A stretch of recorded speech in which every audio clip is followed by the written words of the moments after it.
Bugün sizlerle kelebek modeli bebek yeleği yapacağız. Bunun için kullandığım malzemeler Nakolux Minnoş adında bir ip kullanacağım. Bu ipin ölçülerini de vereyim. Uzunluk olarak 336 metre uzunluğunda ve 10 santimetreye de enine 27 ilmek, boyuna da 33 ilmek düşüyormuş. Yani 10 santimetre için 27 ilmek kullanılıyor. 3,5 ve 4 numaralı şişler için uygun. Evet, kullanacağım ip bu.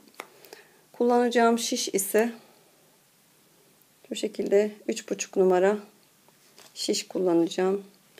Yine 3,5 numara misinalı şişten de yardım alacağım.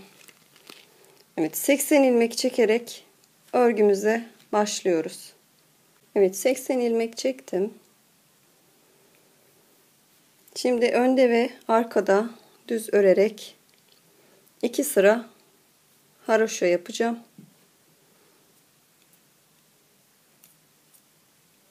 Sıra sonuna kadar bu şekilde düz örüyorum. Arkada da aynı şekilde önde ve arkada düz örerek yaka için haroşa yapıyorum. Evet, gördüğünüz gibi önde ve arkada düz örerek 2 sıra haroşa ördüm. Şu ipimiz sol tarafta. Burayı ön yüz kabul ediyorum. 2 sıra haroşa ördük. Şimdi ilk iliğimizi açacağız ve yine haroşamıza devam edeceğiz. Evet, baştaki 3 ilmeği örüyorum. 1 2 3. Evet, 3 ilmeği ördüm. Bir kez doluyorum ve şu 2 ilmeği birlikte kesiyorum. Bu ilk iliğimiz olmuş oluyor ve yine düz örmeye devam ediyorum. Yine aynı şekilde önde ve arkada düz örerek toplamda burası 5 haroşa sırası olana kadar devam ediyorum. Şu an 2 sıram var. 3 sıra daha öreceğim ve daha sonra kol ayrımlarına geçeceğim. Evet, gördüğünüz gibi 5 sıra haroşa ördüm. 1 2 3 4 5 sıra. Şu ipim sol tarafta yine. Şimdi ayrımları yapacağım.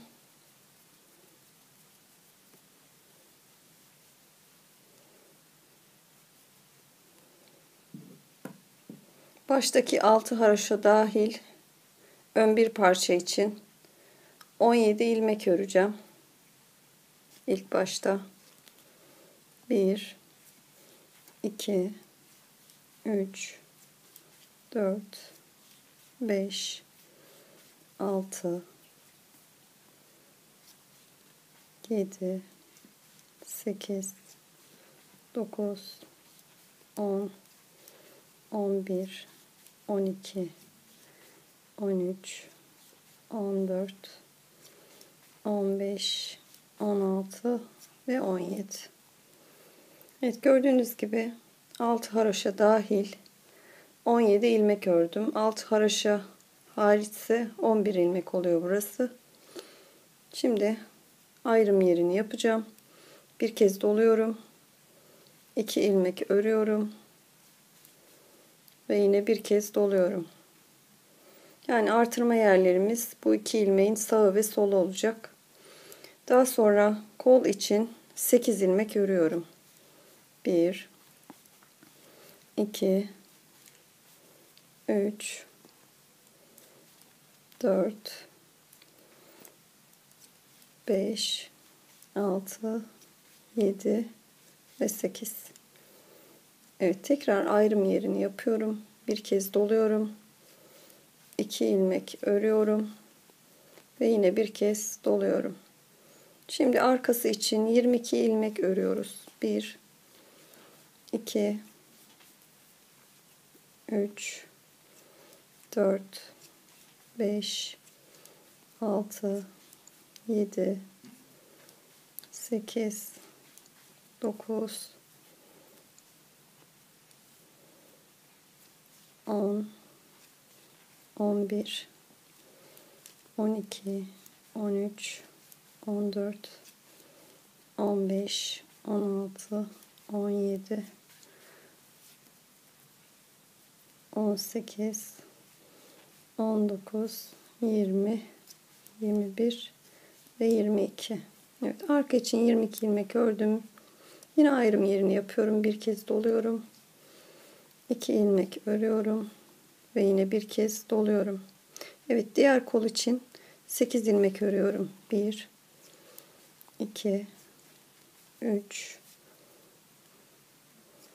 4 5 6 7 ve 8. Evet, diğer kolu da tamamladık. Yine ayrım yerini yapıyorum. Bir kez doluyorum. 2 ilmek örüyorum ve yine bir kez doluyorum ve kalan 17 ilmeği örüyorum. 1 2 3 4 5 6 7 8 9 10 11 12 13 14 15 16 ve 17. Evet, ayrımları bu şekilde yaptım. Şimdi arka tarafa dönüyorum. Arkada baştaki ve sondaki 6 haroşayı düz öreceğim. Diğer bütün ilmekleri aradaki ters öreceğim. Yani bunlar haroşa olduğu için arkada da düz örüyorum 6 ilmeği. 1 2 3 4 5 ve 6 ve artık ters örüyorum 6 ilmekten sonra. Bütün ilmekleri sonda 6 ilmek kalana kadar ters örüyorum. Doladığım ilmekler de dahil, onları da ters öreceğim. Gördüğünüz gibi bu doladığım ilmek. Bunu da aynı şekilde ters olarak örüyorum. Evet, sonda 6 ilmek kalana kadar ters olarak örüyoruz. Evet, sonda 6 ilmeğim kaldı gördüğünüz gibi. Bu 6 ilmeği düz olarak örüyorum. Başında ve sonunda haroşalar olduğu için bu şekilde arkada düz olarak örüyoruz. Evet, şimdi ikinci sıraya geçiyorum. İlk artırmamı yaptım. Gördüğünüz gibi buralarda artık işaretli yerimiz buralar. Artırmalarımızı hep şu iki ilmeğin, ortadaki şu iki ilmeğin sağında ve solunda yapacağız. Yani artırma yerlerimiz hep bu iki ilmek olacak. Bunlar sabit olacak. Sağında ve solunda dolama işlemi yapacağız. Şimdi ikinci kere göstermek istiyorum.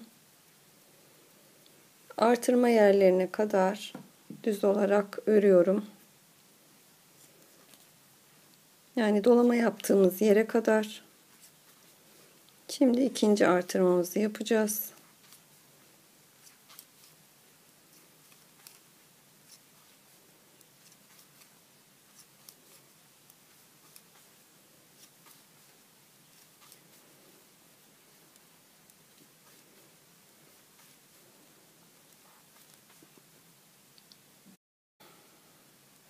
Evet, o iki ilmeğe kadar ilmekleri örüyorum. Gördüğünüz gibi o iki ilmeğin olduğu yere geldim. Şimdi bu iki ilmeğin sağında ve solunda yine dolama yapacağım.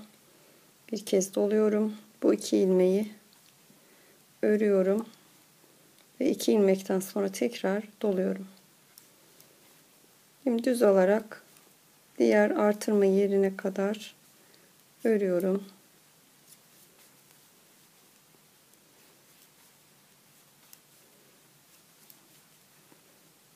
Diğer artırma yerine geldim. Yine o 2 ilmekteyim. Bir kez doluyorum. 2 ilmeği örüyorum ve yine doluyorum.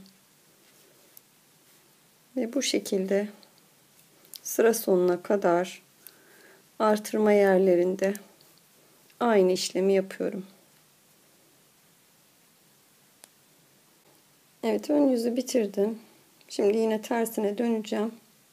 Artırmalarımızı hep ön yüzde yapıyoruz. Arkada dediğim gibi baştaki ve sondaki 6 haroşa hariç aradaki bütün ilmekleri ters örüyoruz. Baştaki ve sondaki 6 ilmeği ise düz örüyoruz. Arkada hep aynı işlemi yapıyoruz. Önde artırma yapıyoruz. Arkada mevcut ilmekleri örüyoruz. Evet, şimdi arkayı dediğim gibi baştaki 6 haroşayı düz örerek, aradakileri ters örerek devam ediyorum. Evet, gördüğünüz gibi 2 kere artırma işlemi yaptık. Şimdi 3. artırmada artık kelebekleri koymaya başlayacağım. Öncelikle baştaki 6 haroşamı düz olarak örüyorum. 1 2 3 4 5 6. Evet, kelebek modeli 5 ilmekten oluşuyor. Bu 5 ilmeği ortalayarak gideceğim. Başta 6 ilmek örüyorum. Şu deliğe kadar olan bölümde önde yani bir tane kelebek yapacağım. Evet, başta 6 ilmeği örüyorum. 1 2 3 4 5 ve 6. Evet, 6 ilmek ördüm. Şimdi bir kez doluyorum. 5 ilmeği birlikte kesiyorum. 5 ilmeği hepsini birlikte şu şekilde kesiyorum. 5 ilmeği kestikten sonra tekrar dolama işlemi yapıyorum. Deliklerin olduğu yere gelene kadar, yani şu 2 ilmeğe gelene kadar örüyorum. Bu arada artırma işlemlerine yine devam ediyoruz. Evet, o 2 ilmeğin oradayım. Tekrar artırma işlemi yapıyorum. Bir doluyorum. 2 ilmek örüyorum ve tekrar bir doluyorum. Evet, şimdi bu tarafta yine kelebek yapacağım. Bunun için 4 ilmek örüyorum. 1 2 3 4. Evet, 4 ilmek ördüm. Tekrar kelebek yapıyorum kol için. Bir kez doladım. 5 ilmeği birlikte kesiyorum.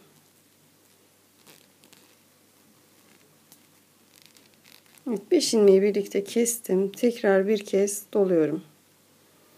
Ve tekrar artırma yerine gelene kadar örüyorum. Evet, artırma yerindeki 2 ilmekteyim. Tekrar doluyorum. 2 ilmeği örüyorum ve tekrar doluyorum. Evet, bu işlemden sonra 5 ilmek örüyorum. 1 2 3 4 5. 5 ilmek ördükten sonra bir kez doluyorum. 5 ilmeği birlikte kesiyorum.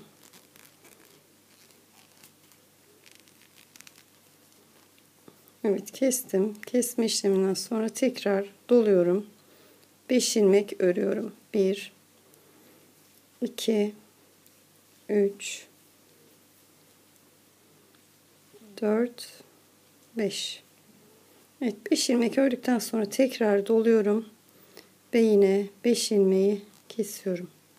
Burası arka olduğu için arkada daha fazla kelebek oluyor. İlmekler fazla olduğu için 5 ilmek arayla kelebekleri yapıyorum Evet, 5 ilmeği kestim. Tekrar doluyorum. Ve kalan ilmekleri artırma yerine gelene kadar örüyorum.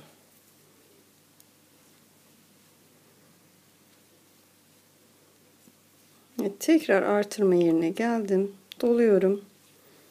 2 ilmeği örüyorum ve doluyorum.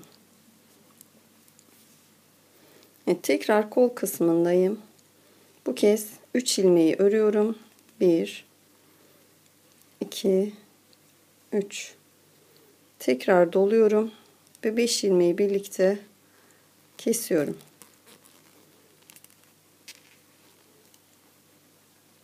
Tekrar doluyorum ve artırma yerine gelene kadar örüyorum. Evet, artırma yerine geldim. Tekrar doluyorum. 2 ilmeği örüyorum ve tekrar doluyorum. Şimdi diğer ön taraftayım. 2 ilmeği örüyorum ve tekrar kelebek yapıyorum. 1 ilmek doluyorum. 5 ilmeği birlikte kesiyorum.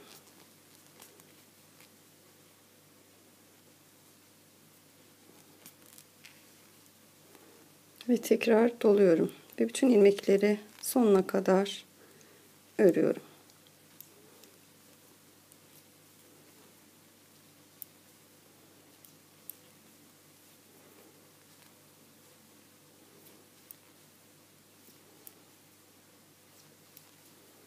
Kelebeklerin yerleştirmesini bu şekilde yaptım.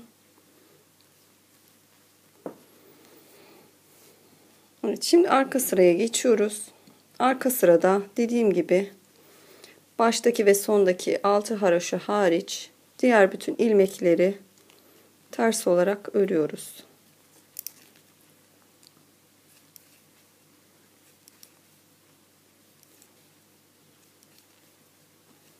Evet, 6 ilmeği düz ördüm. Gerisini sonda 6 ilmek kalana kadar ters olarak örüyorum. Ve bu sırayı bu şekilde tamamlıyorum. Evet, tekrar ön yüzdeyim. Kelebeklerin olduğu yere kadar düz olarak örüyorum. Bu kelebek modeli 2 sıradan oluşuyor. Yani 2 ön sıradan. Birinci işlemi yaptık. Şimdi ikinci işlemi yapacağız.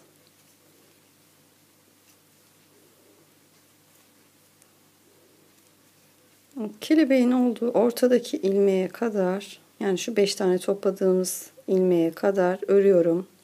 Daha sonra bir kez doluyorum. Ortadaki ilmeği örüyorum ve tekrar doluyorum.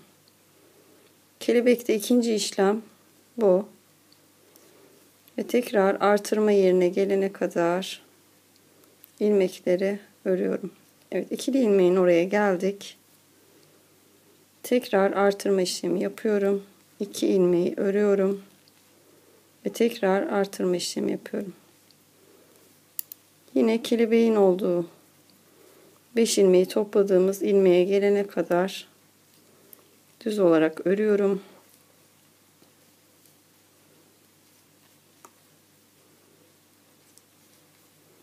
Topladığımız ilmekteyim, gördüğünüz gibi. Doluyorum. Ortadaki ilmeği örüyorum ve doluyorum.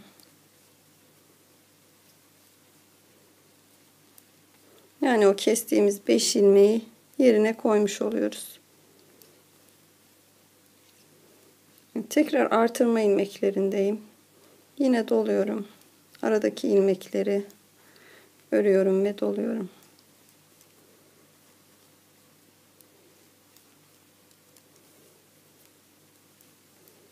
Tekrar kelebeğin olduğu yere gelene kadar örüyorum. Ve kelebeğin olduğu yerdeyim. 5 ilmeği topladığım ilmek. Bir kez doluyorum. O ilmeği örüyorum ve doluyorum.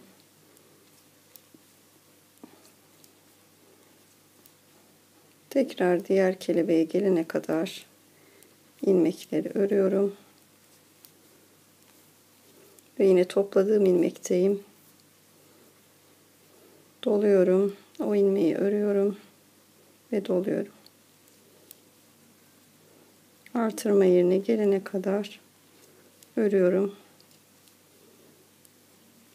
Kelebekte sadece bu iki işlemi yapıyoruz.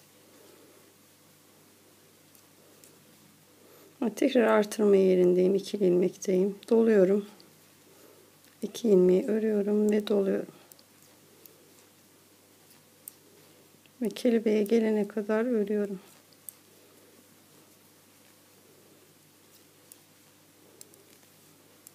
Evet, kelebeğin ortadaki ilmekteyim. Bir kez doluyorum. Ortadaki ilmeği örüyorum ve doluyorum. Tekrar artırma yerine geliyorum. Ve ikili ilmekteyim. Doluyorum. 2 ilmeği örüyorum ve doluyorum. Kelebeğe kadar örüyorum. Evet, kelebeğin olduğu ilmekteyim. Bir kez doluyorum. Ortadaki ilmeği örüyorum ve doluyorum. Ve sıra sonuna kadar düz olarak örüyorum.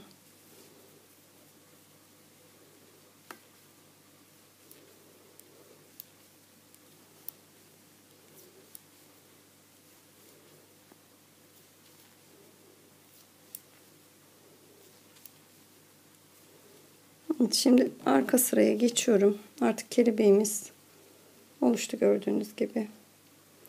Şimdi arka sırada yine aynı şekilde baştaki ve sondaki 6 ilmeği düz öreceğim. Aradaki bütün ilmekleri ters öreceğim ve arka sırayı tamamlayacağım. Evet, şu anda ilk kelebeklerimiz ortaya çıktı. Gördüğünüz gibi. İkinci kelebekleri kaydırma işlemiyle yapacağız. Yani ikinci kelebeklerimiz de burada kelebeğimiz oluşacak. Evet, şimdi arada birkaç sıra düz örgü öreceğim. Önde düz, arkada ters öreceğim. Hiç kelebek işlemi yapmadan önce arada birkaç sıra öreceğim. Yine aynı şekilde şuradaki artırmalara devam edeceğim. Yani buralarda düz olarak öreceğim. Kelebek işlemi yapmadan önce, ikinci kelebeklere geçmeden önce arada birkaç sıra düz örgüm olacak. Ama buradaki artırmaları yine yapmaya devam edeceğim. Şu iki ilmeğin sağında ve solunda yine artırmalara devam edeceğim. Şu anda 1, 2, 3, 4, 5, 6, 7, 8, 9. 9. haraşodayım. Kelebeğin birincisi bitti. 9. haraşodayım. Evet, birkaç sıra önde düz, arkada ters öreceğim. Şu artırmalara yine ön yüzlerde devam edeceğim. Ve bu şekilde arada birkaç sıra düz örgüm oluşmuş olacak ikinci kelebekten önce. Evet, ön ve arka olarak ben yaklaşık 4 sıra ördüm. Burada 9 tane haroşamız vardı. Şu an 11 tane haroşamız var. Yani 2 sıra haroşa sırası örmüş oldum. Ön arka olarak sayarsak da 4 sıra önde düz, arkada ters olarak ördüm. Artırmalara yine dediğim gibi devam ettim.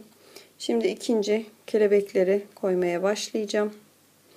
İkinci kelebekleri kaydırarak koyacağım. Yani şu şekilde şuradaki 5 ilmekle bir kelebeğimiz vardı. Şimdi yeni koyacağım kelebekleri bunun kenarlarına koyacağım. Yettiği kadar ilmekler. Yani kaydırma işlemi yapmış olacağım. Şu başta bir kelebek yapacağım. Aradaki ilmekleri öreceğim ve şurada eğer sığarsa bir kelebek daha yapacağım. Burada da aynı şekilde. Yani bu kelebeğin sağına ve soluna yerleştireceğim. Şimdi baştaki 6 haroşamızı örüyoruz. Dediğim gibi kelebekler 5'er ilmekten oluşuyor. Yani bu 5'er ilmeği yerleştiriyoruz. 6. Evet, 6 haroşamızı ördük. Burada kelebekten önce 6 ilmeğimiz vardı. Baştaki bir ilmeği örüyorum ve 5 ilmeği yine kelebek yapıyorum. Bir kez doluyorum. ve 5 ilmeği kesiyorum. Evet, kestim ve bir kez doluyorum ve 5 ilmek örüyorum. 1 2 3 4 5. Yani bu alttaki kelebeğin üstüne gelen 5 ilmeği örmüş oldum. Daha sonra yine tekrar bir kez doluyorum ve şu şekilde 5 ilmeği kesiyorum. Ve bir kez doluyorum. Yine aynı şekilde devam ediyorum. Artırma yerine geldim, gördüğünüz gibi. Bir kez doluyorum. 2 ilmeği örüyorum ve yine bir kez doluyorum. Evet, şimdi buradaki kelebekten önceki 5 ilmeği yine kelebek yapacağım. Şu şekilde şuradan itibaren 2 4 5. Şu 2 ilmeği daha öreceğim.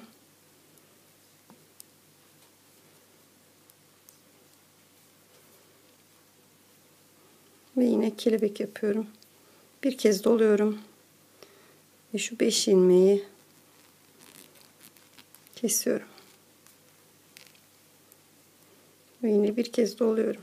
Sonra 5 ilmeği örüyorum. 1 2 3 4 ve 5.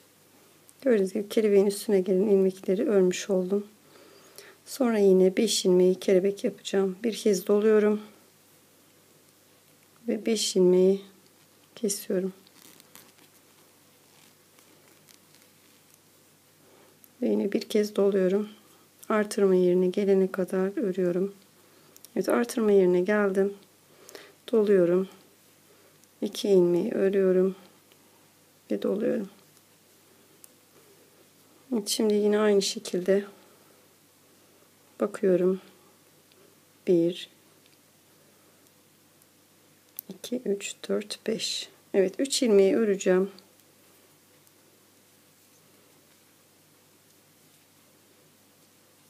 Evet, 3 ilmeği ördüm.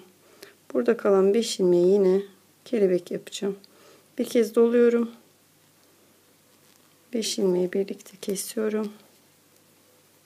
Yine bir kez doluyorum ve 5 ilmek örüyorum. 1 2 3 4 ve 5. Tekrar yine kelebek yapıyorum. Bir kez doluyorum. Ve 5 ilmeği birlikte kesiyorum. Ve yine bir kez doluyorum ve 5 ilmek örüyorum. Bura arka olduğu için bazı kelebek denk geliyor. 1 2 3 4 ve 5. Tekrar yine kelebek yapıyorum. Bir kez doluyorum. 5 ilmeği birlikte kesiyorum ve yine bir kez doluyorum. Daha sonra 5 ilmek örüyorum yine. 1 2 3 4 5. Evet, kelebek yapacak başka ilmeğim kalmadı. Artırma yerine geldim. Şimdi yine artırma yapıyorum. Bir kez doluyorum. 2 ilmeği birlikte 2 ilmeği örüyorum ve doluyorum. Evet, yine kelebeklerin olduğu yere geldim. Tekrar sayıyorum. 1 2 3 4 5.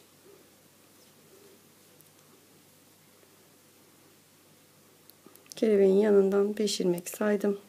Şu gördüğünüz gibi şu ilmeğin üstünden doğru. Tekrar yine kelebek yapıyorum. Bir kez doluyorum.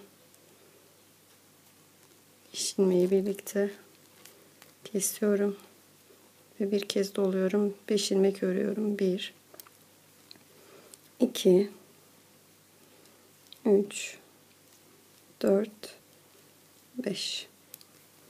Evet, 5 ilmek ördüm. Yine kelebek yapacağım. 5 ilmeğim var burada. Bir kez doluyorum. 5 ilmeği birlikte kesiyorum.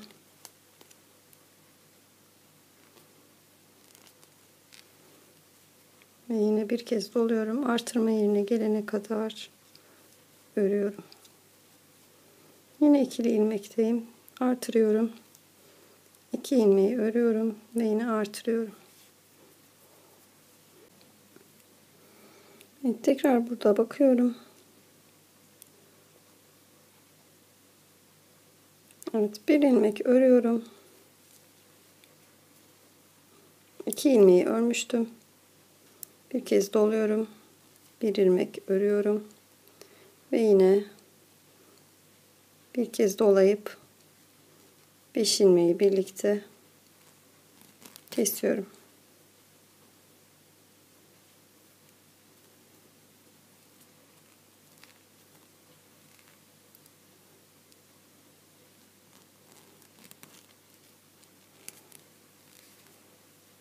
Ve yine bir kez doluyorum. 5 ilmeği örüyorum. 1 2 3 4 5 ve yine bir kez doluyorum. 5 ilmeği birlikte örüyorum.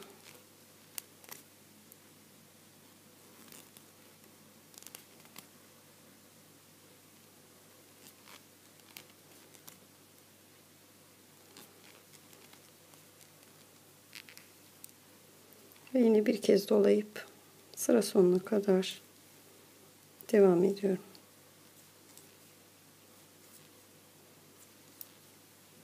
Evet, ikinci kelebekleri de bu şekilde yerleştirdim. Şimdi yine arka sıraya geçiyorum. Arka sırada yine aynı şekilde baştaki ve sondaki 6 haroşalar hariç aradaki bütün ilmekleri ters olarak örüyorum. Evet, tekrar ön yüzdeyim. Kelebeğimizin ikinci işlemine geçiyorum. Kelebeğimiz 2 işlemden oluşuyordu. İlk işlemi yaptık. 1 2 3.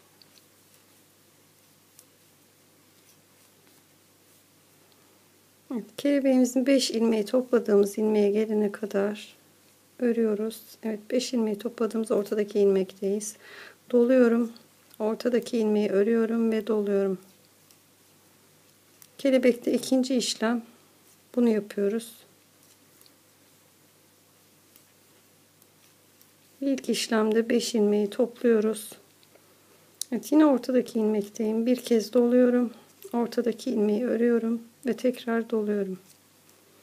Evet, artırma yerine geliyorum. 2 ilmeğin olduğu yerdeyim. Yine doluyorum. 2 ilmeği örüyorum ve tekrar doluyorum. Diğer kelebeğin olduğu yere gelene kadar örüyorum.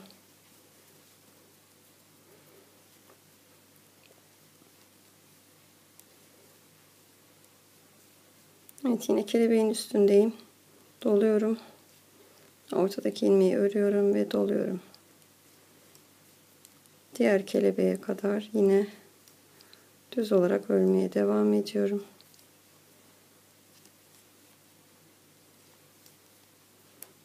Evet, yine 5 ilmeği topladığım ilmekteyim. Bir kez doluyorum. O ilmeği örüyorum ve doluyorum. Daha sonra artırma yerine geliyorum.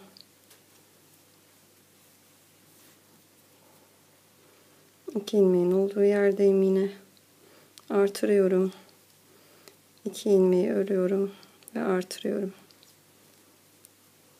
Tekrar kelebeğe gelene kadar örüyorum. Evet, yine topladığım ilmekteyim. Bir kez doluyorum. O ilmeği örüyorum ve doluyorum. Evet, bu sırayı da bu şekilde devam ediyoruz. Kelebeklerin üzerinde hep aynı işlemi yapıyorum. Tekrar ortadaki ilmekteyim. Kelebeğin olduğu. Doluyorum. O ilmeği örüyorum ve doluyorum. Diğer kelebeğe kadar yine düz olarak örüyorum. Evet, bu sırayı bu şekilde tamamlıyoruz. Evet, ön sırayı yine tamamladım. İkinci kelebeklerimiz de oluşmuş oldu. Tekrar arka yüzde geliyorum. Arka yüzde yine aynı şekilde baştaki ve sondaki 6 haroşa hariç aradaki bütün ilmekleri ters olarak örüyoruz. Evet, arka sırayı da bitirdim. Gördüğünüz gibi ikinci kelebeğimin işlemini de yapmış oldum. Şimdi yine şu aradaki düz örgüyü yapacağım. Önde düz, arkada ters örerek 4 sıra, yani ön 1 sıra, arka 2 sıra, o şekilde sayarak, önlü arkalı sayarsak 4 sıra şu aradaki sıraları öreceğim ve tekrar yine kelebek koyacağım. Evet, şimdi 4 sıra öreceğiz. Artırma işlemine yine burada devam edeceğiz. Kelebeklerin üzerinde hiçbir işlem yapmadan şu arada yapmış olduğumuz 4 sırayı örmüş olacağız. Önde düz, arkada ters örerek. Evet, ikinci kelebeklerden sonra yine 4 sıra ördüm. Önde düz, arkada ters olarak, ön ve arka olarak, yani 4 sıra. Şimdi üçüncü kelebekleri yerleştireceğim.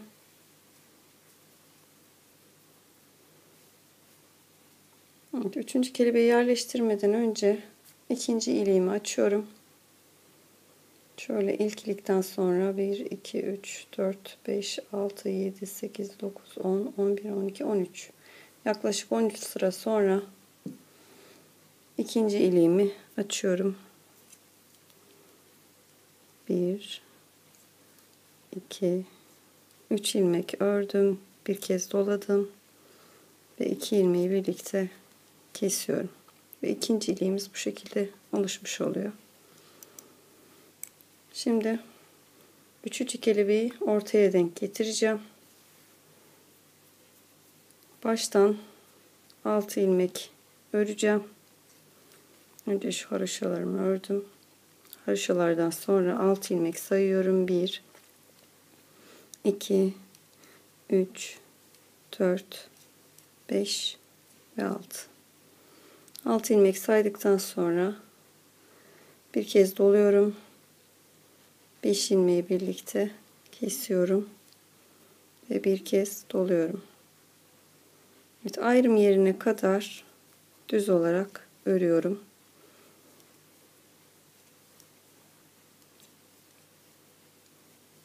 Burada sadece bir tane kelebek yapıyorum ön kısımda. Ön kısımdayım. Evet, ayrım yerine geldim. Tekrar artırma işlemini yapıyorum. Bir doladım. 2 ilmek ördüm ve bir doladım. Evet, şimdi şuradan itibaren sayıyorum. 1, 2, 3, 4, 5. Evet, bir ilmek daha örüyorum. Yani şu kelebekten şu tarafı 5 ilmek sayıyorum. Kelebeği yerleştireceğim. Bir kez doluyorum. 5 ilmeği birlikte kesiyorum. Ve yine bir kez doluyorum. Ve 5 ilmek örüyorum. 1, 2, 3, 4, 5. Şimdi yine tekrar kelebek yapacağım bu boşluğa. Bir kez doluyorum. 5 ilmeği birlikte kesiyorum. Ve bir kez doluyorum ve yine 5 ilmek örüyorum. 1, 2, 3, 4, 5. Şimdi şuraya bakıyorum. Evet, yine bir kelebek daha yapabilirim. 6 ilmek var çünkü ikili ilmeğe kadar. Bir kez doluyorum. 5 ilmek örüyorum.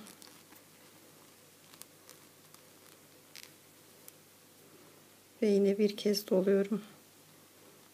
Ve ortadaki artırma yerine kadar bir ilmek ördüm. Artırma yerindeyim, yine bir kez doluyorum.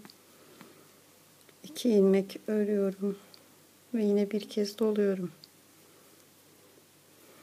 Şimdi şuraya bakıyorum. 5 ilmek şuranın üstünden doğru. Şu şekilde şu 5 ilmek oluyor. 2 ilmeği ördükten sonra 2 tane ördüm. Tekrar kelebek yapıyorum. Bir kez doluyorum. 5 ilmeği birlikte kesiyorum ve bir kez doluyorum. Tekrar 5 ilmek örüyorum. 1 2 3 4 5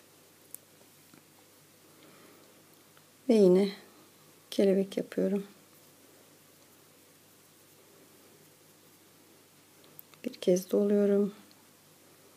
5 ilmeği birlikte kesiyorum ve yine bir kez doluyorum.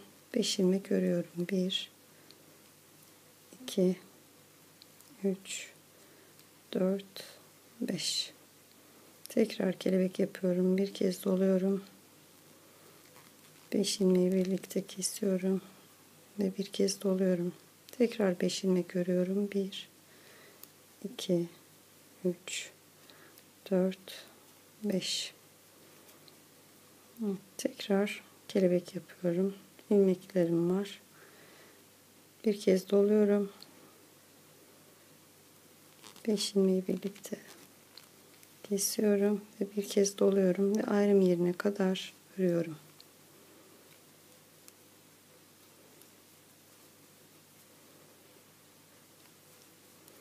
Evet, ayrım yerinde yine doluyorum. 2 ilmeği birlikte örüyorum ve doluyorum. Evet, şimdi bakıyorum. Yine 5 ilmeğim var. Bir kez doluyorum. 5 ilmeği birlikte kesiyorum ve doluyorum ve 5 ilmek örüyorum. 1 2 3 4 5 tekrar kelebek yapıyorum. Bir kez doluyorum. 5 ilmeği birlikte kesiyorum ve bir kez doluyorum ve 5 ilmek örüyorum. 1 2 3 4 5 evet, sona bakıyorum. Evet, 5 ilmekten fazla ilmeğim var. Yine kelebek yapacağım. Bir kez doluyorum. 5 ilmeği birlikte kesiyorum. Bir kez doluyorum ve artırma yerine kadar örüyorum. Tekrar artırma yerindeyim. Bir kez doluyorum. 2 ilmeği örüyorum ve yine bir kez doluyorum. Bu ön kısımda ilk başlangıçta şurada bir tane yapmıştım. Yine aynı şekilde şu ortaya bir tane denk getireceğim. Ortaya kadar ilmekleri örüyorum.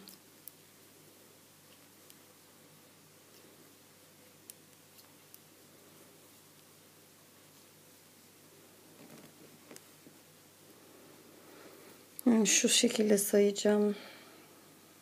2 4 6 6'dan sonra 5. Yani şuradaki 5 ilmeği keseceğim. Oraya kadar örüyorum. Yani ortaya denk getiriyorum. Şu şekilde bakarsak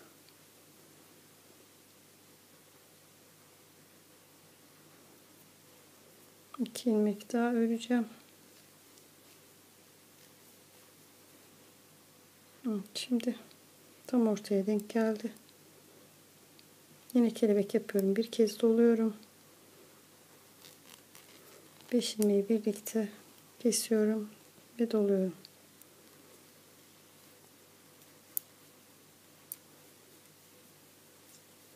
Ve sonuna kadar örüyorum. Yine kaydırma işlemi yapmış olduk. Evet, kelebeklerin birinci kısmını yaptık. Yani 5 birlikte kesme işlemi.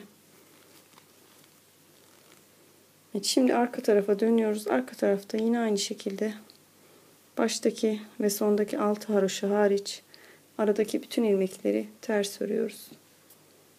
Evet, tekrar ön yüzdeyim. Yine kelebeğin ikinci işlemini yapacağım. Bu sırada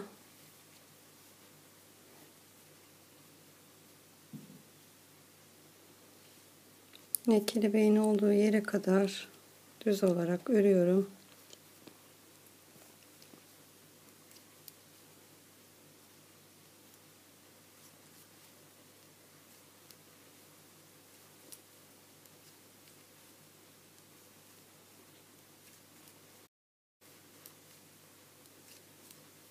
Kelebeğin olduğu yere geldim. Şu ortadaki ilmeğin her iki yanında yine dolama yapacağım. Bir kez doladım. Ortadaki ilmeği ördüm ve doladım. Tekrar artırma yerine kadar örüyorum.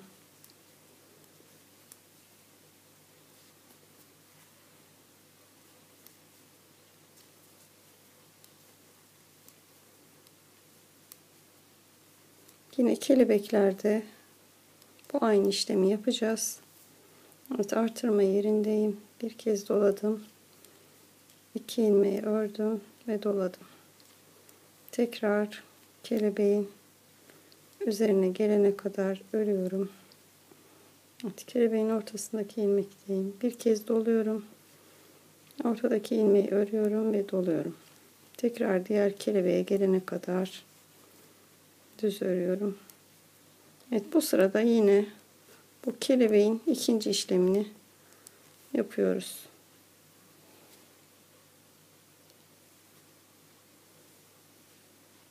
Evet, sıra sonuna geldim. Kelebekteki ikinci işlemi yaptık. Şimdi tekrar yine tersine dönüyoruz. Yine aynı şekilde baştaki ve sondaki haroşalar hariç aradaki tüm ilmekleri ters olarak öreceğiz. Evet, arka sırayı tekrar bitirdim. Tekrar ön yüze geldim. Evet, kelebekten sonra yine tekrar 4 sıra düz örgümüzde geçiyoruz.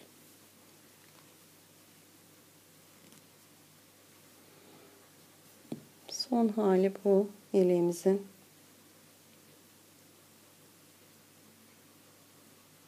Evet, yine önde düz, arkada ters örerek şu kelebeklerin arasındaki 4 sırayı öreceğiz.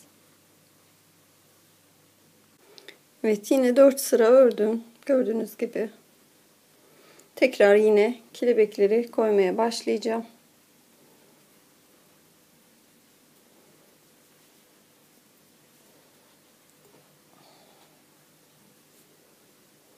Baştaki 6 haroşayı yine örüyorum.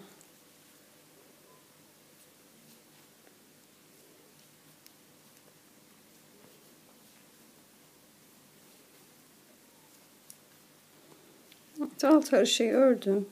Yine bakıyorum, buraya kelebek koyacağım. 6 sayı var. Birinciyi örüyorum. Daha sonraki 5 ilmeği yine kelebek yapacağım. Bir doladım. 5 ilmeği birlikte alıyorum. Ve bir kez doluyorum. Daha sonra 5 ilmek örüyorum. 1 2 3 4 5 ve tekrar kelebek yapacağım. Bir doluyorum. 5 ilmeği birlikte kesiyorum. Ve yine bir kez doluyorum. 5 ilmek örüyorum. 1 2 3 4 5. Burada 4 ilmek kaldığı için kelebek yapmayacağım. Örmeye devam ediyorum artırma yerine kadar.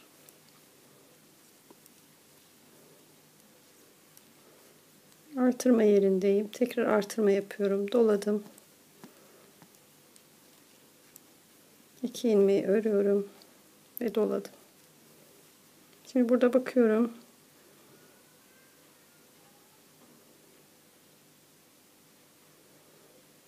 Evet, bir tane ilmeği örüyorum. Daha sonra 5 ilmeği yine kelebek yapıyorum. Doluyorum. 5 ilmeği birlikte kesiyorum. Ve doluyorum. Tekrar 5 ilmeği örüyorum. 1 2 3 4 5. Yani boş bulduğum yerlere 5 ilmek varsa kelebek koyuyorum. Evet, 5 ilmek ördüm. Tekrar kelebek yapıyorum. Bir doladım. 5 ilmeği birlikte kesiyorum. Ve tekrar doladım. Ve 5 ilmek örüyorum. 1, 2, 3, 4, 5. Tekrar doladım. 5 ilmeği birlikte kesiyorum.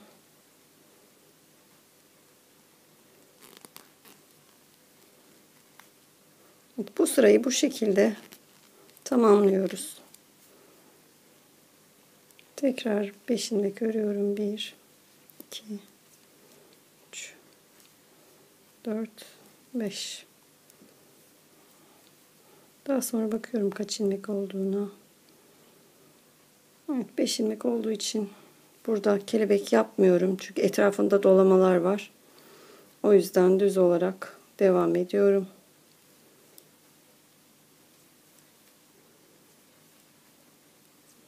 Artırma yerindeyim. Yine doluyorum. 2 ilmek örüyorum ve doluyorum. Daha sonra bakıyorum. 2, 4, 5. 1 ilmek örüyorum. Doluyorum ve yine kelebek için 5 ilmeği birlikte kesiyorum.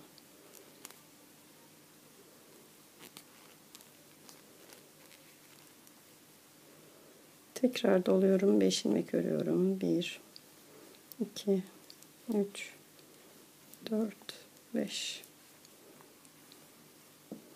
Dediğim gibi şu aralara kelebekleri yerleştirerek yine bu sırayı tamamlıyoruz.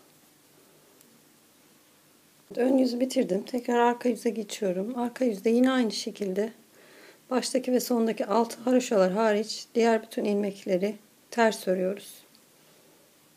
Evet, arka yüzde bitirdim. Şimdi yine kelebekteki ikinci işleme geçeceğiz. Yine bu ortadaki ilmeğin sağında ve solunda dolama yapacağız. Yani şuralarda yaptığımız işlemin aynısını yapacağız.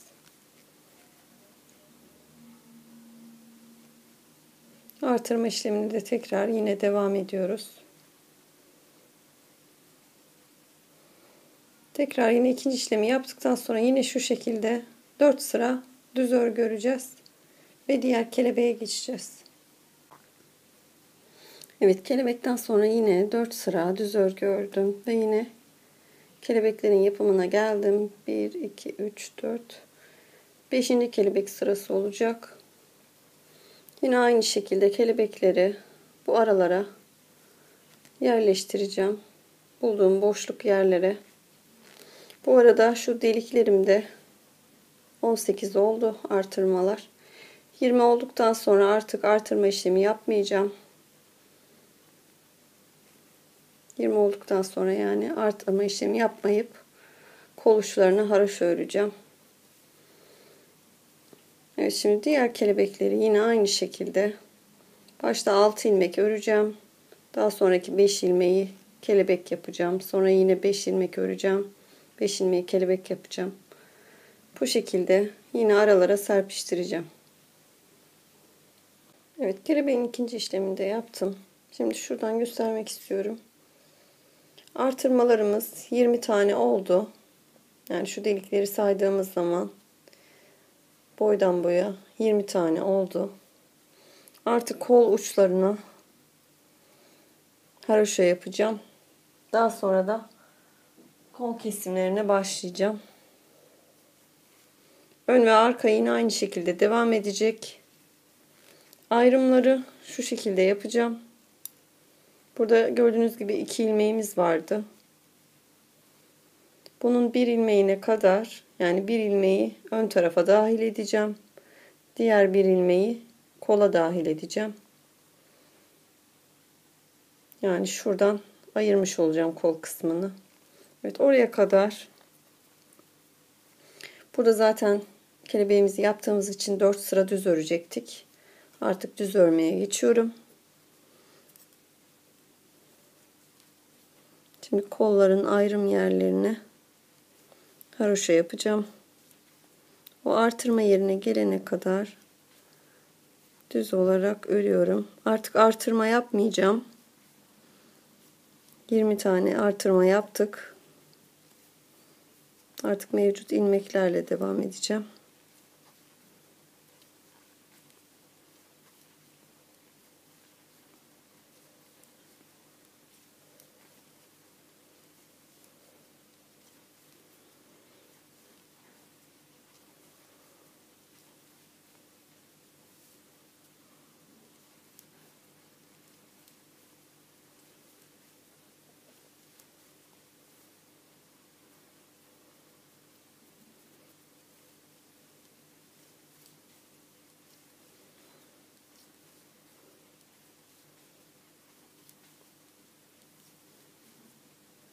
Evet, o ikili ilmeklerin olduğu yere geliyorum. Evet. Gördüğünüz gibi o ikili ilmeğin bir tanesini görüyorsunuz, artık artırma yapmıyorum. Yani dolama işlemi yapmıyorum burada. Bunun bir tanesini öne dahil ediyorum. Ön bir parça için. Diğer bir tanesini de şu şekilde kola dahil edeceğim. Şuraya kadar. Yine aynı şekilde burada da öyle. Bir tanesini bu tarafa, bir tanesini bu tarafa dahil edeceğim. Şu an ön yüzde olduğumuz için komple düz olarak örüyorum. Ama arka yüzde şu kol uçlarını haraşo olması için sadece kol uçlarını düz olarak öreceğim. Evet, bu şekilde yine örmeye devam ediyorum. Şimdi ön yüzde olduğum için. Ama ayrım yerleri buraları olacak. Sadece kolun uçlarında birkaç sıra haraşo yapacağım. Bir kol ve gövde kesimine başlayacağım.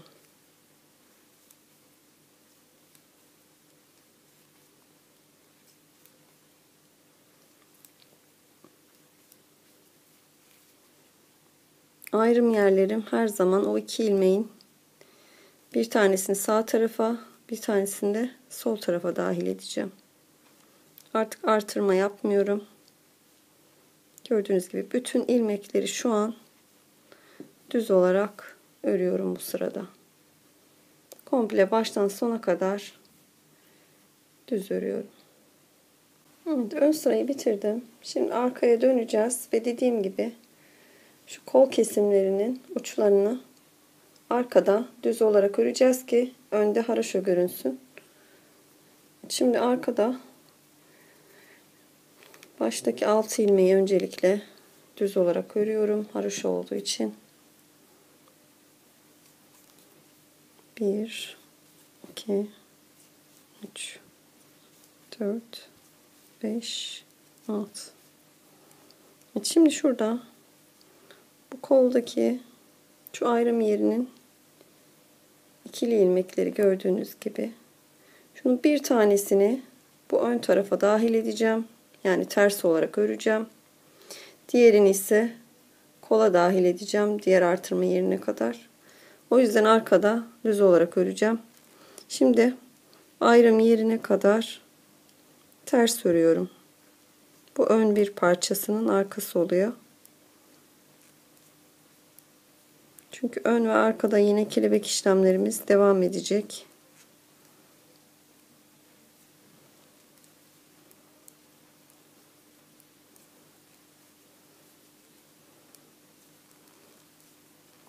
Kolun uçlarında haraşo olacağı için arkada düz olarak öreceğim kol ilmeklerini.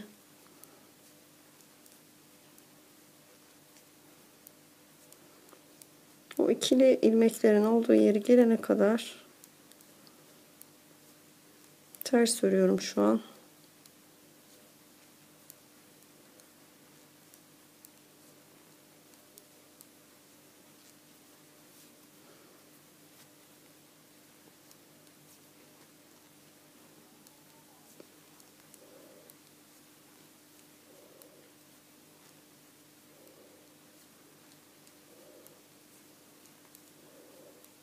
Evet.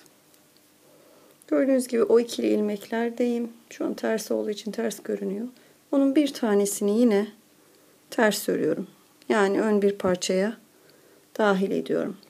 Sonra kalan bir taneyi şuradaki ayrım yerine gelene kadar kol için dahil ediyorum. Burada da aynı şekilde 2 ilmeğin bir tanesini kola dahil edeceğim.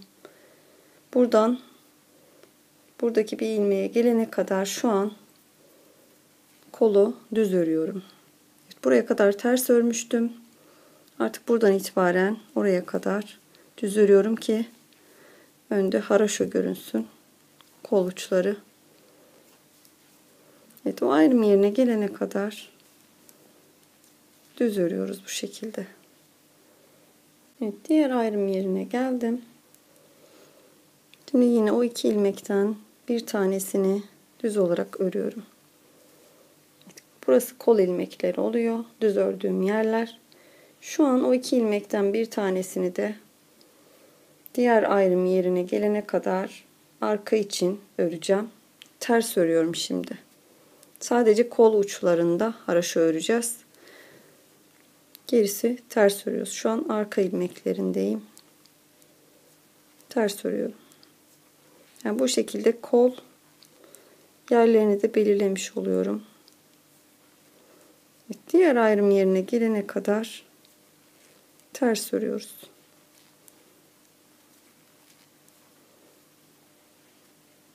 Evet, diğer ayrım yerine geldim. Arkayı ters olarak ördüm. Yine diğer ayrım yerinde bir tanesini buraya dahil ettim. Ve şimdi diğer kol tarafındayım. Yine bu 2 ilmekten birini bu tarafa dahil edeceğim. Artık buradan itibaren kol olduğu için düz örüyorum. Diğer ayrım yerine gelene kadar burayı düz örüyorum.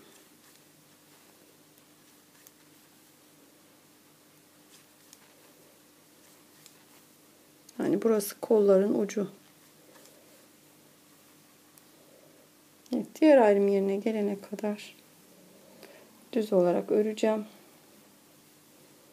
Buradaki 2 ilmeğin bir tanesini yine buraya dahil edeceğim. Diğerini de diğer ön parçası için buradan itibaren de ters öreceğim. Yani şuraya kadar düz öreceğim. Buradan sonra da ters öreceğim yine. Sondaki alt haroşa hariç. Bunları yine düz örüyorum. Bu sırayı bu şekilde tamamlıyorum. Tekrar ön yüze geldim. Son halini şu an göstereceğim. Gördüğünüz gibi kol uçlarında haroşa olmuş oldu. Yani tersinde kolları düz örmemin sebebi buradaki haroşalar. Evet, şimdi kelebekten sonra 2 sıra örmüş oldum. 4 sıra olacağı için 2 sıra daha öreceğim. Yani önde düz, arkada ters yine aynı şekilde. Kolu da yine arkada haroşaları düz olarak öreceğim. Evet, şimdi bu sırayı baştan sona kadar düz olarak örüyorum. Birinci haroşamız oldu kol uçlarında. Kelebeklerin yapılmasına daha 2 sıra var. O yüzden baştan sona kadar bu sırayı düz örüyorum. Evet, ön sırayı yine baştan sona kadar düz ördüm. Size yeleğin son halini gösterebilmek için bir sinalı geçtim. Şu şekilde.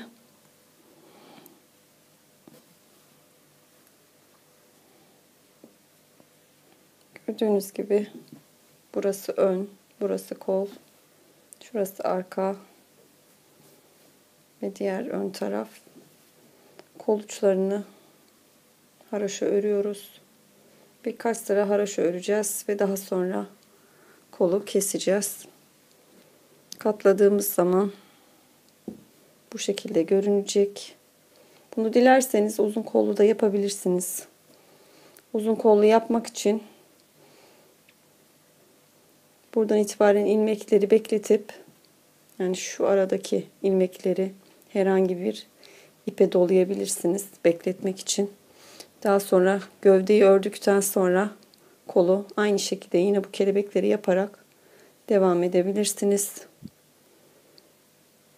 O zaman da uzun kollu olmuş olur. Ben şu an yelek yaptığım için Kenarlarına birkaç sıra haroşa yapacağım ve kolu keseceğiz ve gövdeyle devam edeceğiz. Evet, ön tarafı baştan sona kadar düz örmüştüm. 3. sırayı örmüş oldum yani. Kelebeklerden sonraki 4 sıra örüyorduk ya şurada. 3. sırayı örmüş oldum. Şimdi arka tarafa geçiyorum. Yine aynı şekilde baştaki alt haroşayı düz öreceğim. Şu aradaki ilmekleri ters öreceğim. Ve şu kolun gördüğünüz şu ilmekleri de arka tarafta düz olarak öreceğim ki ön tarafta haroşa olarak görünsün. Sadece kol ilmekleri hariç diğer aradaki ilmekleri ters öreceğim. Yani bu sırayı da bu şekilde tamamlamış olacağım.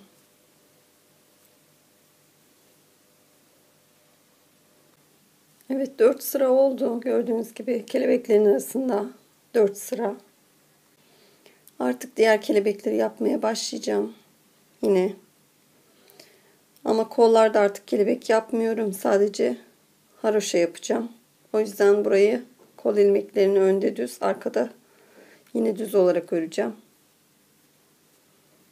Yine kelebekleri bu ön kısımlara, boşluklara yerleştireceğim. Kollarda kelebek yapmıyorum. Düz olarak öreceğim. Daha sonra arkaya yerleştireceğim. Diğer kolu düz olarak geçeceğim ve diğer ön tarafa yerleştireceğim.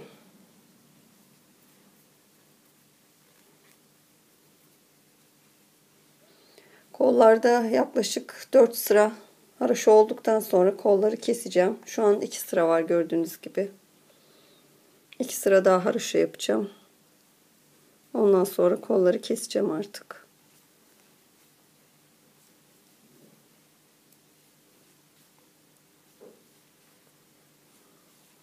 Evet, 6 ilmek haroşayı ördüm.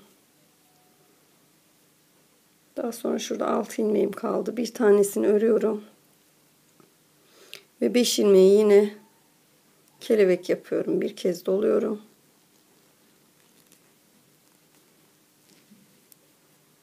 Beş ilmek kesiyorum ve doluyorum. Yine 5 ilmek örüyorum.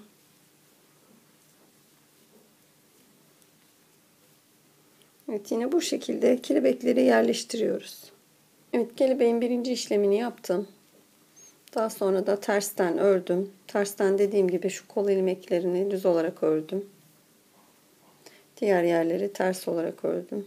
Şimdi kelebeğin ikinci işlemine geçeceğim. Ama geçmeden önce 3. iliğimi yapmak istiyorum. 2 ilik yapmıştık. Şimdi 3. iliğimi yapacağım. Yaklaşık 13-14 haroşa arayla yapıyorum. Baştaki 3 ilmeği örüyorum. Bir kez doluyorum. Ve 2 ilmeği birlikte kesiyorum. Evet, 3. iliğimizde bu şekilde yapmış oluyoruz. Daha sonra yine kelebeğimizin ikinci işlemine geçiyorum. Ortadaki ilmekten önce ve sonra bir kez doluyorum.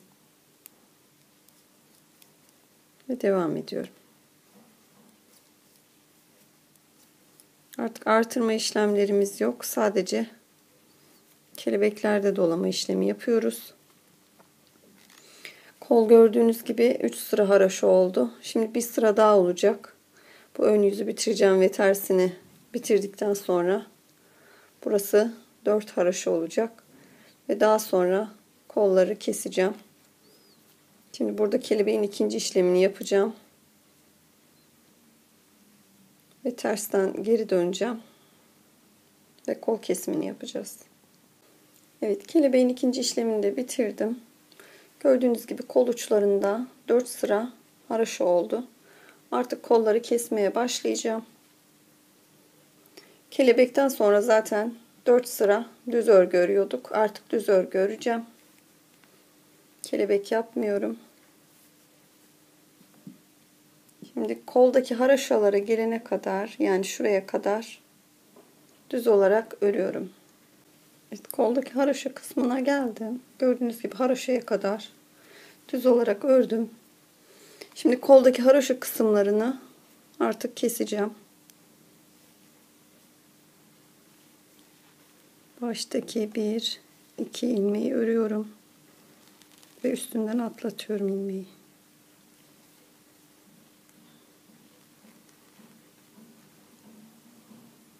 Evet, gördüğünüz gibi kol uçları kesilmeye başladı. Bu şekilde koldaki haraşolar bitene kadar, yani şu son haraşoya kadar kesme işlemi yapıyorum.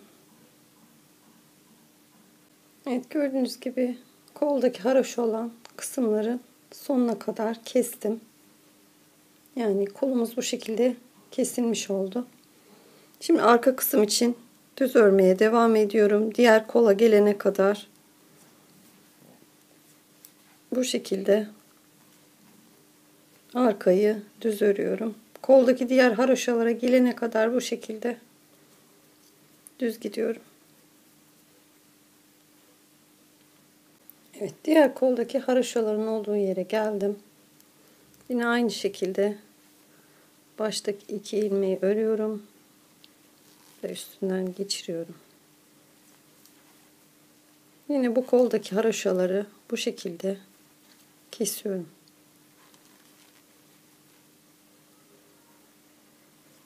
Haroşalar bitene kadar bu kesme işlemini devam edeceğim.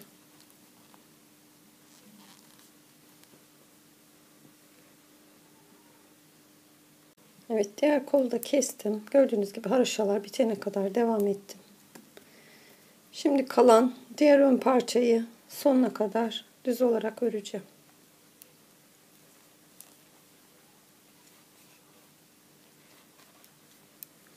Bu şekilde iki kolu da kesmiş olduk. Evet, şimdi tersine döndük. Kolları kestik, ön yüzü bitirdik. Şimdi tersindeyiz.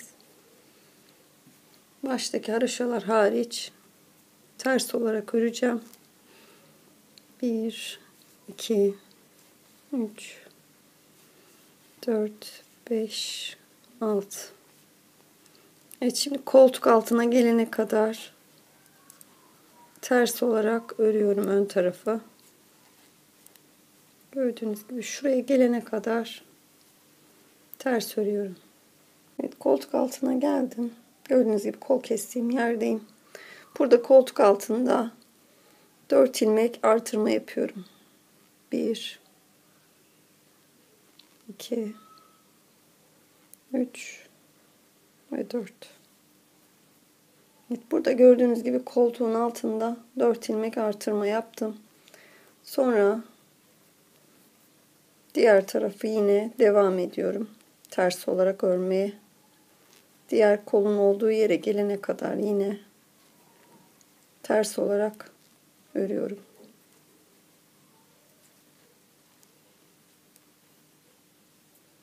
Evet, diğer koltuk altına geldim. Yine burada 4 ilmek ekliyorum. 1 2 3 ve 4.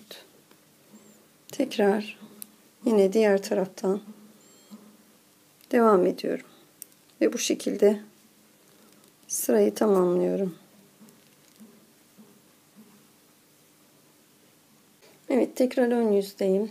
Kelebekler arasındaki ara şu an 2 sıra oldu. 4 sıra olunca diğer kelebekleri yapmaya başlayacağım. Evet, şimdi hesaplarken bu kelebekleri denk getirmek için baştaki ve sondaki 6 haroşalar haricinde aradaki ilmeklerin 5 ve 5'in katları olması gerekiyor. Ben buradaki ilmekleri hesapladım. 5'in katları artı 2 ilmek. Çünkü başta ve sonda da birer ilmek bırakıyorduk. Yani 6 olarak sayıyorduk başlangıcı. Şuradaki ilmeği yani. Dediğim gibi şu baştaki ve sondaki 6 haroşalar haricinde aradaki ilmekleri sayıyoruz. 5'in katları artı 2 ilmek olması gerekiyor. Benim şu an eksik olan bir ilmeğim var. Bir ilmeği de herhangi bir arada ilmek atarak tamamlayacağım. Evet, şu an 2 sıra olmuştu kelebeklerin arasında. 3. sırayı örüyorum. Dediğim gibi herhangi bir arada bir ilmek eksiğim olduğu için bir ilmek atacağım.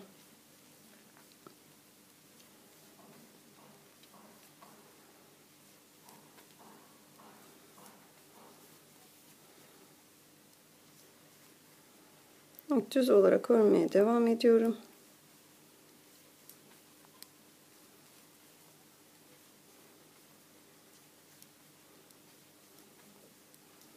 Koltuk altına yakın bir yerde bir ilmek atacağım.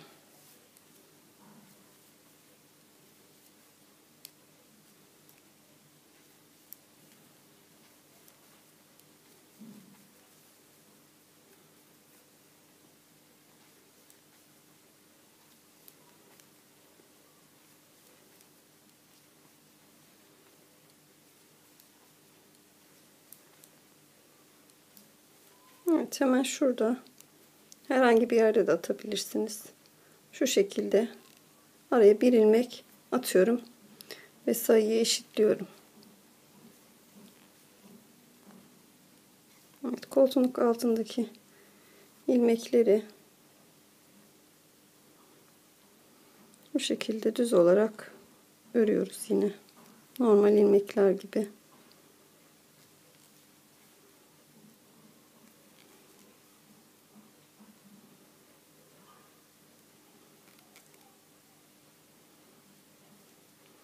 Dediğim gibi kelebeklerin denk gelmesi için 5'in katları olarak olması gerekiyor ilmeklerin. Başta ve sonda da birer ilmek olduğu için 5'in katları artı 2 ilmek denk gelmesi gerekiyor. Benim bir ilmek eksiğim vardı. Onu da bu arada bir tane attım. Çünkü şöyle hesapladım. En son kelebek yapmıştım. Baştan 6 ilmek boşluk olacak. Gövdede başladığım zaman 6 ilmek boşluk, 5 kelebek, 5 5 5 5 diye saydım. Sonunda da 6 ilmek şurada. O şekilde hesapladım. Dediğim gibi 5'in katları artı 2 ilmek. Haroşalar hariç aradaki ilmekler de yani o şekilde olması gerekiyor. Evet, şimdi ön sırayı düz olarak gideceğim. Arkada da yine aradaki ilmekleri ters olarak öreceğim. Ve gövdedeki kelebeklere başlayacağız. 4 sıramız bitmiş olacak. Şu an 3. sıradayım. Arkayı da bitirdikten sonra 4. sıra olacak. Ve diğer kelebeklere başlayacağım.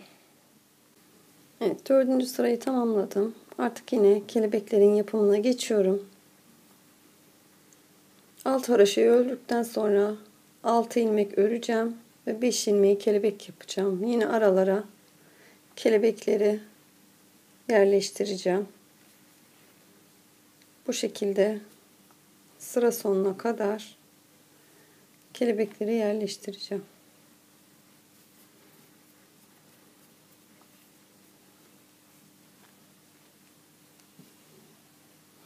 Artık gövdedeki kelebeklere geçiyoruz.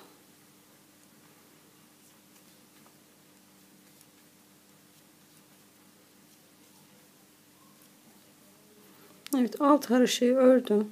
Burada kelebek olduğu için üstünde boşluk bırakacağım. Baştan 6 ilmeği örüyorum.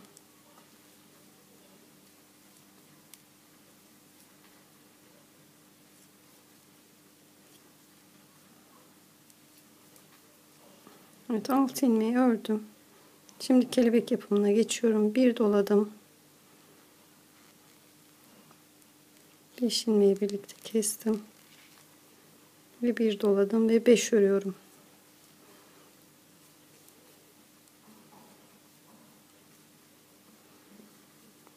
Arada hep 5 ilmek örüyoruz. Sadece başta ve sonda 6 ilmek olacak. O da şu kenardaki 1 ilmek olduğu için. Evet, 5 ilmek ördüm. Yine doluyorum. Ve 5 ilmeği kesiyorum. Tekrar doluyorum ve 5 ilmek örüyorum.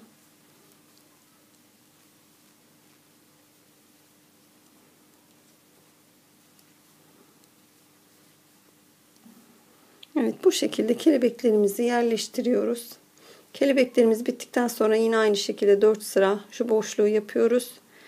Ve daha sonra yine kelebeği bu sefer bu boşluğa yerleştirerek devam ediyoruz. Evet, ben gövde kısmını ördüm. Ben fazla uzun örmek istemedim. Yani popoyu örtmesini pek sevmiyorum yelekte. Ama siz istediğiniz kadar uzunlukta yapabilirsiniz.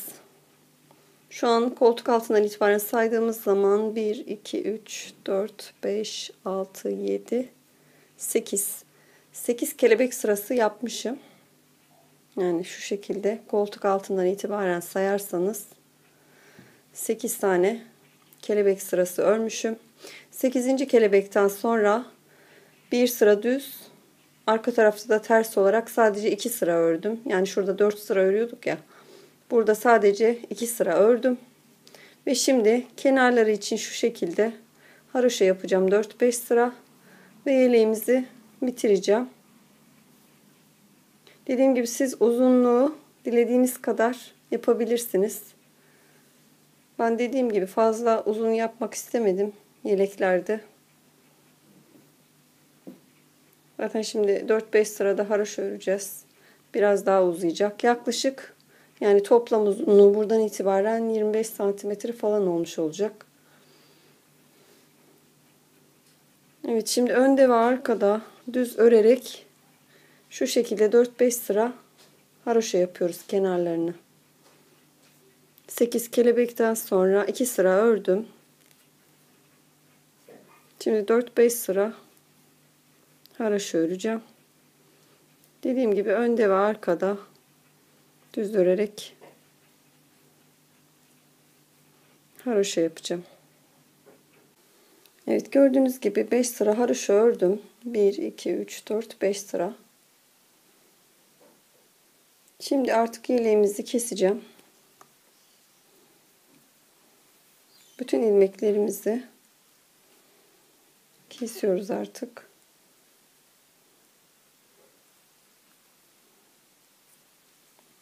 Bu şekilde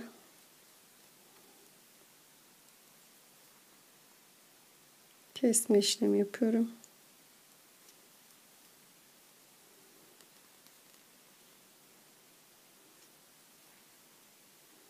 Evet, sıra sonuna kadar bu şekilde kesiyoruz. Evet, yeleğimizi tamamladım. Kenarlarını da gördüğünüz gibi artık kestim. Yeleğimiz ortaya çıktı. Bu yelek için 2 ip kullandım. 2 ipten arttı. Yani 2 yumak almanız gerekiyor. Bu ölçülerde yapmak için. Daha küçük yapmak isterseniz eğer şuradaki artırmaları daha az yapabilirsiniz. Ve başlangıç sayılarını da birkaç sayı az yapabilirsiniz. Boyunu da istediğiniz kadar ayarlayabilirsiniz. Benim biraz boyu uzun oldu sanırım. Şimdi ölçü vermek istiyorum. Şöyle enine baktığımızda yaklaşık 31 santimetre. Boyuna baktığımızda da 39 santimetre. Şu şekilde kol altından ölçtüğümüz zaman da 25 santimetre. Dediğim gibi siz daha kısa da yapabilirsiniz. Evet, modelimiz bu şekilde.